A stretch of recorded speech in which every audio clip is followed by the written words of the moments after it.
Donald Trump's estranged niece Mary Trump is once again attacking her uncle.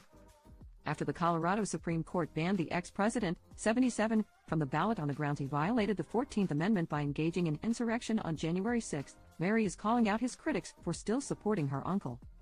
While speaking to Call to Activism's Joe Gallina, Mary asked him, "Let's say the Supreme Court by some bizarre miracle does the right thing and makes the right decision. Doesn't that just answer the question and it's over? You would think, and it should be. It should be. And I mean, they've already ruled that a president incited an insurrection. That should be enough for every adult in America not to vote for him. So we have enough material there to keep him off the ballot, or at least keep him out of the White House, and now it's going to be up to the American people and the rest of the cases," Joe replied. Mary then brought up how his supporters might not understand what they are actually standing for. "Well, the problem is many tens of millions of Americans seem to be very down with fascism, which is one of the problems here. And that's why it is so heartening that the courts, at least in part or in whole, are getting it right, and why today is such a big deal. I'm not entirely sure what this has to do with Nazi vampire Stephen Miller, but Joe, maybe you can help me there," she said.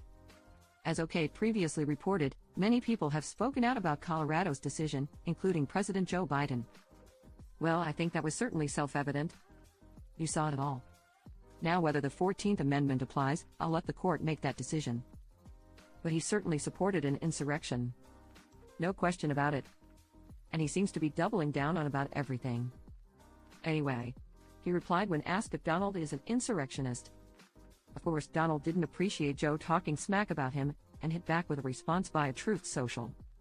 "Crooked Joe Biden is the insurrectionist because he let millions of unknown people come recklessly and unchecked through our insane open border, let a war begin in the Middle East and Ukraine, weaponized our DOJ and FBI, surrendered in Afghanistan when we could have left with dignity and strength. The most embarrassing event in the history of our country, and is destroying America with the Green New scam," Donald fumed.